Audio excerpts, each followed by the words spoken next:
if you actually analyze the lyrics of most pop music songs, apart from the straight love ones, but the ones that go into the more mystical territory, they're talking complete and utter crap. I mean, you know that. And you ask the person, well, tell me, you know, your song called The Buddha's Stone of Love in Jehovah. What did you think this was about? And they go, well, it's kind of this emotion when I was sort of like, yeah. And they go, and you know, they get away with it because the music that they're making is so simplistically emotional that everyone just goes, oh, great, you know. I mean, it doesn't matter that it's crap because they feel good when they listen to it anyway. And so that's why we make the effort now to really let people know what is behind it.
An interview, especially an interview of this sort of presupposes that one can drop in at any particular moment in an artist's life and expect him to be really, really sort of eloquent. Verbose. No, it's not true. I mean, you can't talk about these sort of things all the time. Well, perhaps Sleazy can. But there's no particular reason why an artist should be able to explain and sort of be why he's sort got of like fish eggs on his head. very vulnerable about what he's doing, like 24 hours a day, especially when you've had no preparation and you've not even been asked questions.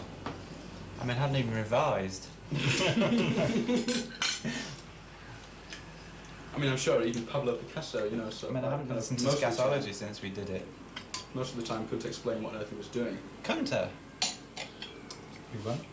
The ideal way to do an interview is to like ring up the interviewers and say, quick, come round, I'm feeling very eloquent. And get to explain what I'm doing at this particular moment. If you don't get around within like 3/4 of an hour, you're going to miss I'm it. feeling transcendent. I feel a poem coming up. Well, this is what they did though, isn't it? Especially, particularly with poetry. I mean, poetry is a condensation of feeling, and any attempt to... Did you have to care very much about your image? So much? Not really. I mean, to a certain extent, but I don't really give a shit because you get into the pop star thing, sort of can't go out, I haven't got my special black jeans on and my hipster belt and my snakeskin boots and things, you know. We don't care about that. You can't help but make some sort of prejudgment about sort of seeing this person and sort of saying, well, they've got that sort of hairstyle, so the music must sound like that.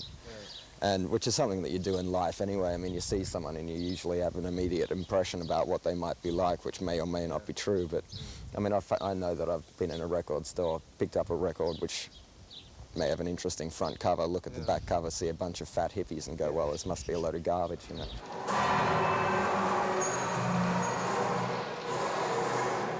People mystify you very much.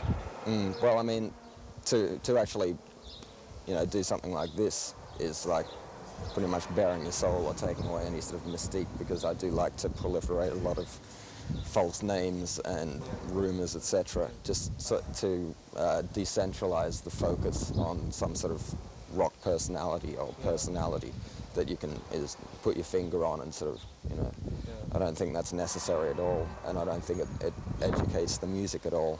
You know, you can be aware of it, but, you know, I hate the whole image sort of shtick. really, and I don't think it's necessary or anything like that, you know, which isn't to say that I can't act like a total arsehole if I want to.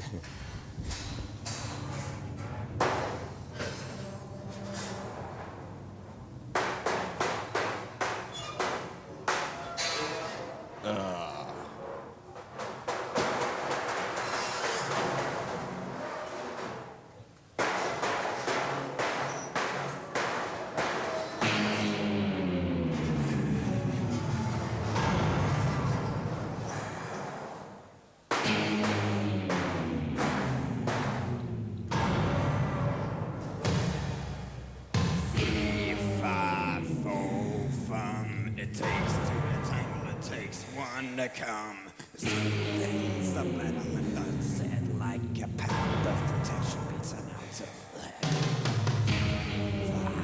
Full fun, there must be some kind of romance. Being dumb, find a belt full of bullets, fill your head full of dread. Float like a butterfly, sting like a man of red.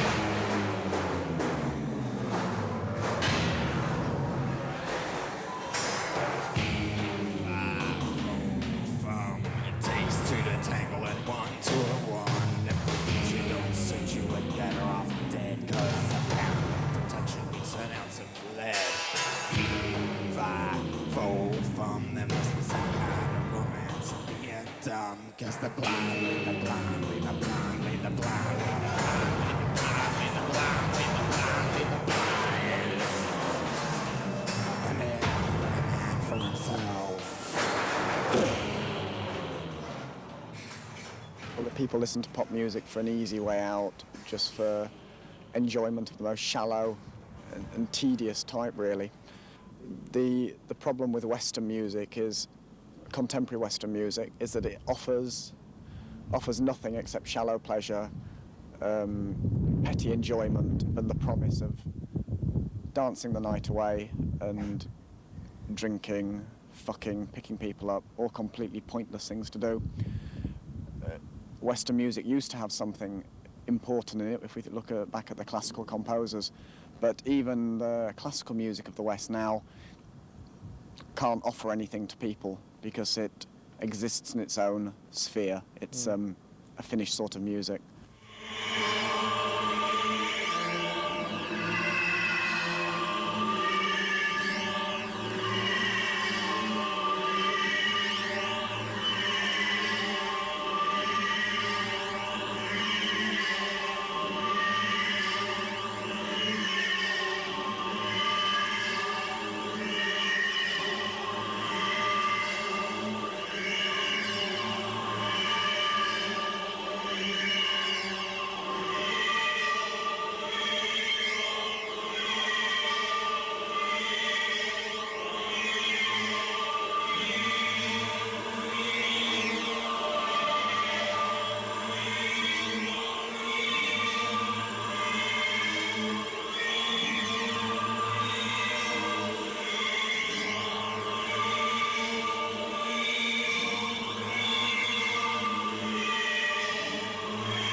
The culture, by which I mean everything that matters, has been dead, and you only have to walk down the street and you watch the people walking along who are just, their shoulders are bowed with defeat. They realise that they're living completely meaningless lives and that there's nothing for them to look forward to. They kill themselves by the admission of their defeat, by refusing to explore, by refusing to question. They want the easy life, the easy option. They want to be left alone to carry on doing what they're doing, which is always nothing whatsoever. And I think it's easy to get sort of too perhaps arrogant about it and say, well, they should be doing this and they should be doing that. But I'm not saying that, therefore, if people want to get out of this problem, that they've got to do this or they've got to do that, or this is the answer, that's the answer. Perhaps the only way out is if you actually go up to them and give them a good kicking and say, why don't you fucking wake up? I think people expect, when they think it's a band, they expect automatically they can identify with the people on stage and look up to them and think they're good, you know, good people or something. But I think it's important that we manipulate these roles and that we're not always just the good guys, you know, that we take a role and really push people's understanding and make them think about the situation of a concert, how they're consuming this culture, how they're passive, how they're being dictated to. Because I think any performance by any group is part of a political structure, and it holds up the whole system. In other words, the whole industry and record companies and everything.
On the one hand, we'll do things which we hope directly inspire people. So we will work on themes that are very positive, and but always at the same time we like to show people what they're up against, because there's no point just inspiring people with hopeful rhetoric, with an inflated language. That means they walk away after that and find that nothing has changed, or that they still haven't faced up to what they're up against. Because without a doubt, certainly in Britain, the right wing still have the power. They have the power of all of the institutions, the people who hold the strings of democracy, the ones who operate behind the scenes. The power that is within them has not been challenged by the ideology of the left for a long time now in Britain. And so part of our process is understanding the effect that they are having and making people come to terms with it. And to do that, you must show the full weight of power that lies with the opposition. And so it would be irresponsible, as it is often on the news or in the media, to show that power, but always to contain it. They never show the full effect of the way that the establishment operates, because things are very filtered within a democracy, particularly within Britain. The decision-making process is very hidden, and the actual effect of what is being done in the name of democracy it just slips through with a sugar coating. And so we try to, in taking the side of the opposition, we really try to show the true emotion, the true face of the establishment in action. The new LP that I've just completed is a concept LP all about oppression and the various forms of oppression, trying to itemize them and, as a result, analyze them and see how it can be sort of escaped from. Starting off with a kind of personalized oppression, which one imposes upon oneself through various forms, which are sort of intangible a lot of the time, and it might be something physical, just because of your makeup, how you have to handle things, and thus oppressing yourself, to like the sort of oppression that an environment can impose upon you, which is also kind of intangible, because you don't know whether you're succumbing to the environment or whether the environment is imposing that upon you, to a sort of the oppression that can be imposed through, you know, governmental restrictions or like, you know, being thrown in a concentration camp or something like that. And trying to offer some sort of way out in the end as a positive statement, which is basically I can do any goddamn thing I want.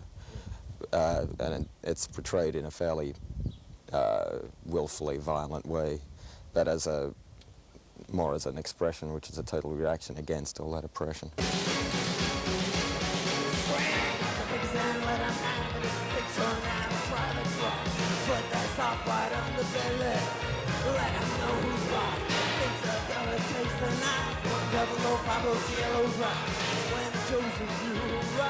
No one gets out of here alive!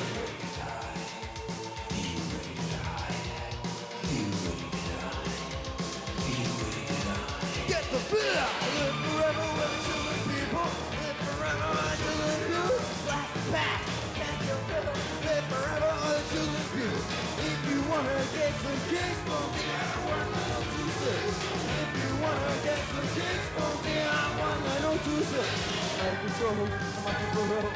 I'm gonna explode, gonna explode. Out of control, I'm off the road. I'm gonna explode, gonna explode. Out of control, I'm off the road. I'm gonna explode, gonna explode. I'm out of control, I'm off the road. Gonna explode, gonna explode. Gonna explode, gonna explode. Gonna explode, gonna explode. Yeah, 902.6. Yeah, 902.6. Yeah, 902.6.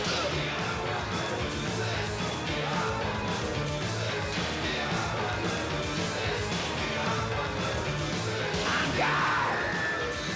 I'm Jesus. I'm Satan. I'm God. I'm Jesus. I'm Satan. Debt the pigs. Adios. See you later. We're also not interested in just a form of escapism like most entertainment, because I mean this in a way is the most effective form of propaganda. Is escapism, entertainment which allows people to completely forget their problems. I think it's a more effective way to achieve a positive feeling if you can work through the worst, the worst realization of what is oppressing you, and then come through that on the other side. Then you've really moved forward.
If you're genuinely going to try and change people or make them, face up to something, which is quite an awkward thing to try and do anyway, there has to be that area of confusion where you break the mold of the past and look for a new pattern, and that confusion is part of the process. If it was on a plate, if it was just like, well, this is good, this is bad, you believe in this, you don't believe in that, I mean, so fucking what? You know, you might as well go and read a book on, We ignore most contemporary sources and go back to like the surrealists, you know. Yeah.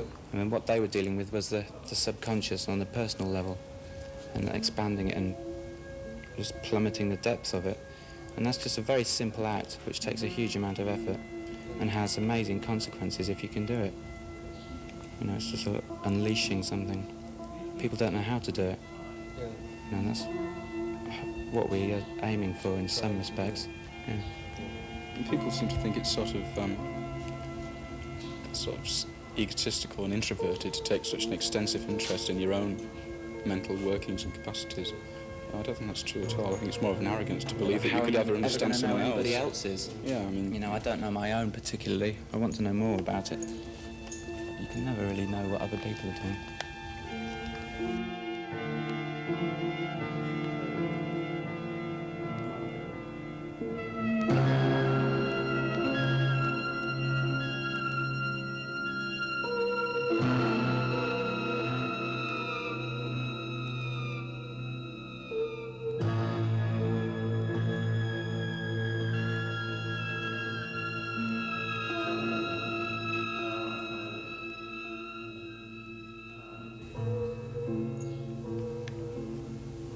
So this is why we keep dream diaries and things. Like I kept a diary of all my dreams of every night for the last 5 years.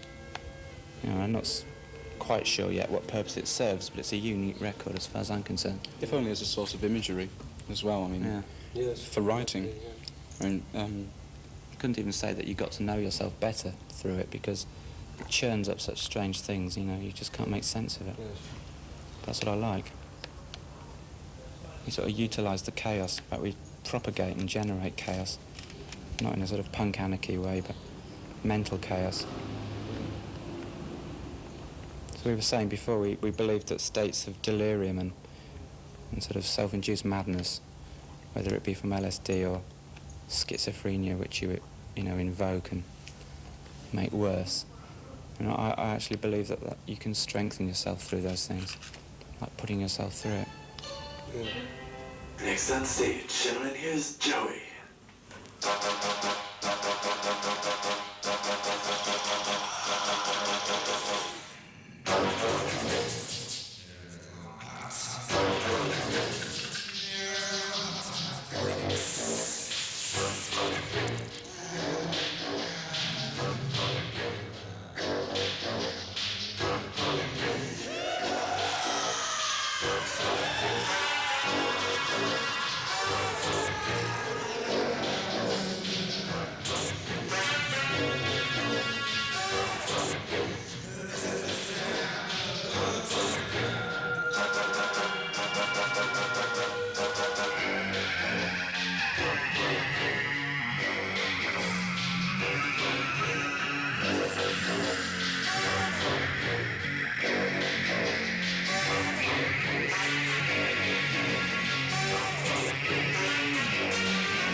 If anyone wanted to look for a message in our music, you know, an overall sort of thing, it would be that you just have to go for your individual visions, whether they be Hitler or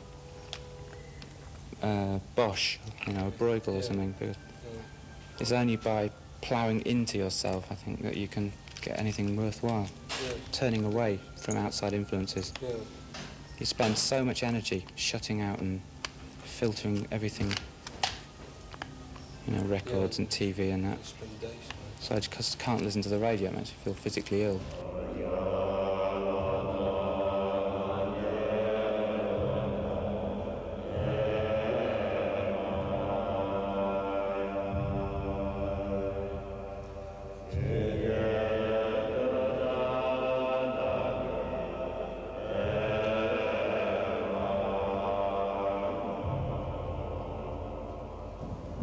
The truly powerful musics of the world don't have to offer anything. They don't have to offer imagery, ideas. They just have to exist. They have to put forward the sound that they make, and that is enough in itself. they don't have to go on and on about how strange they are, how weird this is, how progressive they are, how different they are, investigating things which have never been told of before. But the West doesn't realise that there's a whole culture that was thousands of years old when we were still running around with mud on our faces. And we look at these cultures and sneer at them, but they have everything to offer, and we've got nothing left except the corpses of an entire civilization.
It's all completely over and there's just nothing left for them. And the sooner people realise that, come to terms with the fact that the civilization is dead, the sooner they'll be able to get out of it and start building something up and learning from other people and building something new and fresh.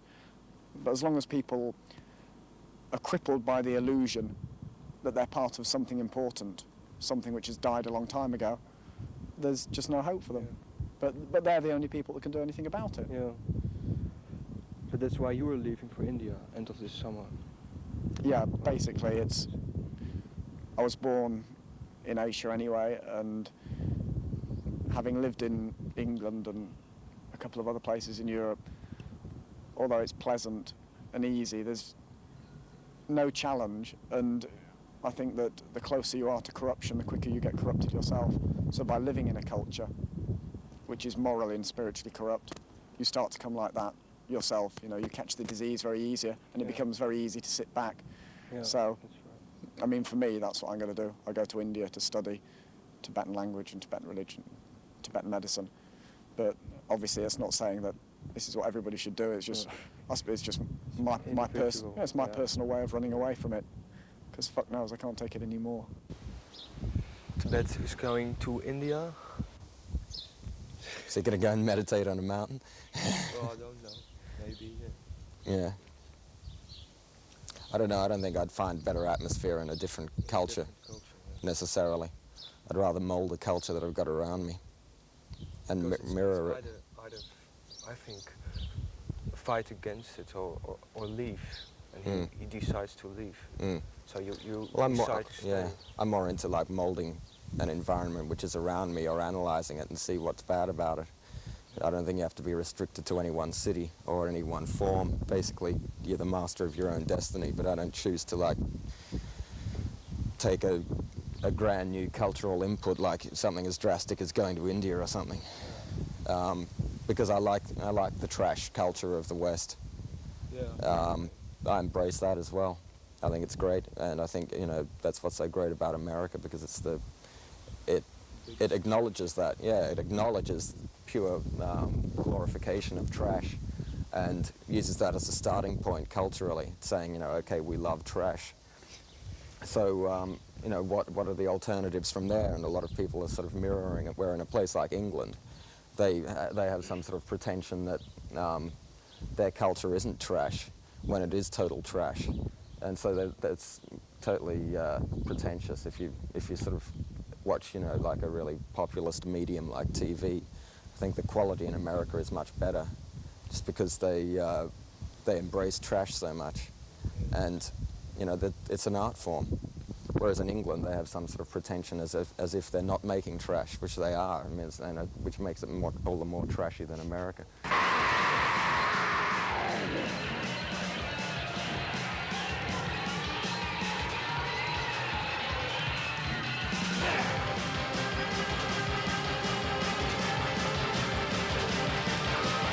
Get the scum out of my hands. I can't get the scum out of my soul. I can't get the stain off my brain. I can't get this box off my head.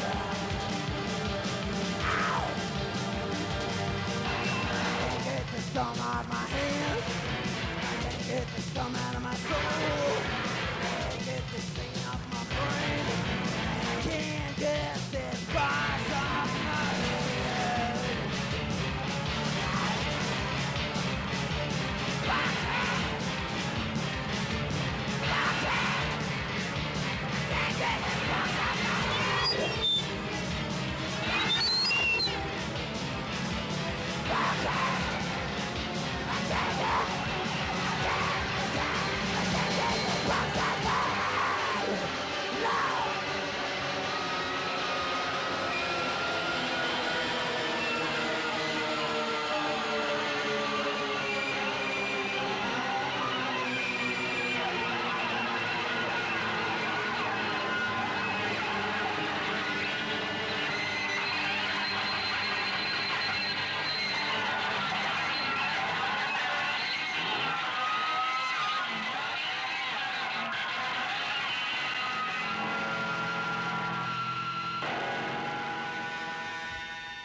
Well, this is the only tour that I've ever done, and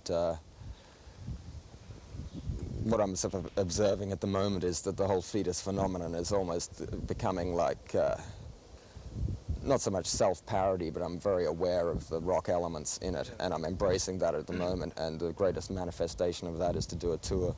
Once I've done that, I don't feel the need to repeat myself and do another tour or carry on going album tour, or anything like that, you know. It's, you know, I want to make a definitive statement once I've made it. What do? Make another definitive statement, I guess.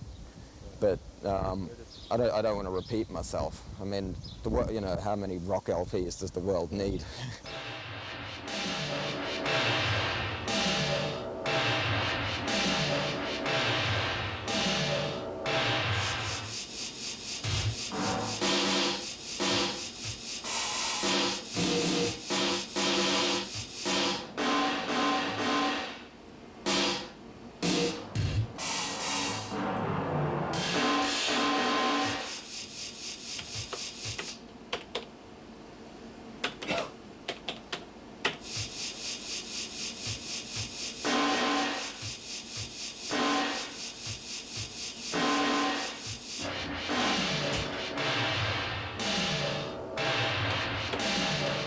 It's difficult to maintain a separate identity. Some freshness. Yeah, I mean, we admit it. You know, we're not saying that we're unique and special and we have, you know, this amazing talent and everyone else should listen, because we're not saying that at all. We, in a sense, we're being tarred by our own brush in this condemnation, but, you know, I'd rather have that and have the ability and have the time to work in isolation, you know, get on with what we really believe in.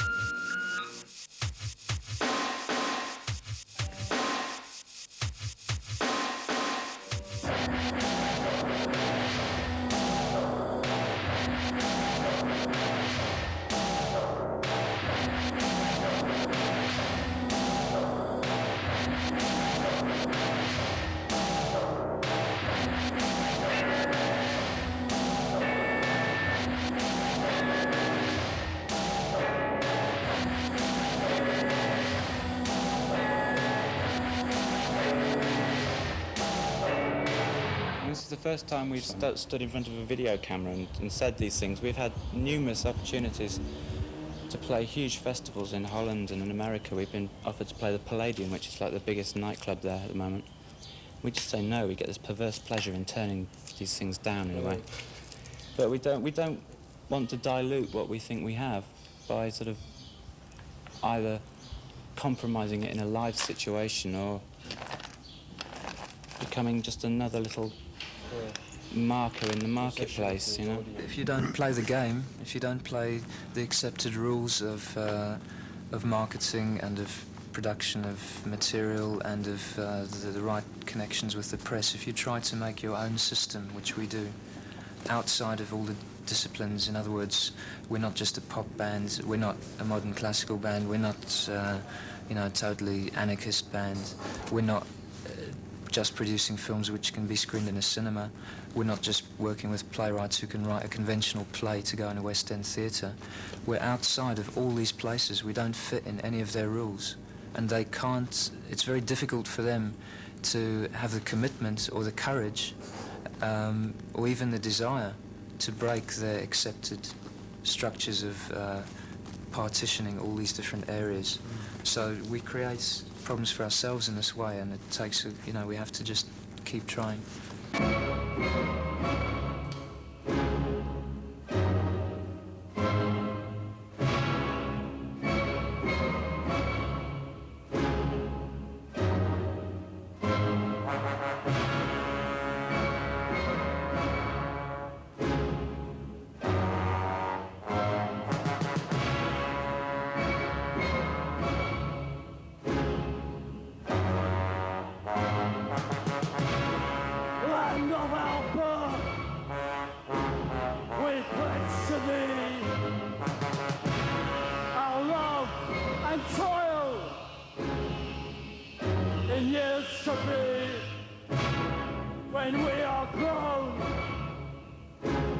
And take our place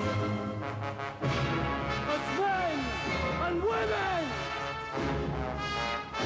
with our race.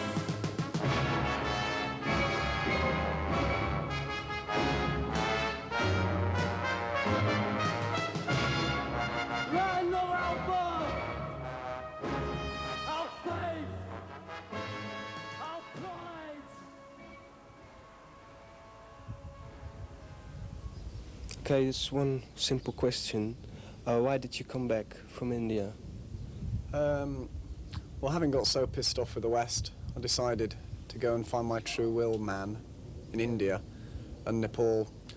And when I got there, having been there before, I realised how much things had changed, and the place was just crawling with hippies, crawling with Western and Eastern hippies, the Western, of course, being by far the worst, and fake gurus, lamas, whose only interest seemed to be in conning as much money out of people as possible.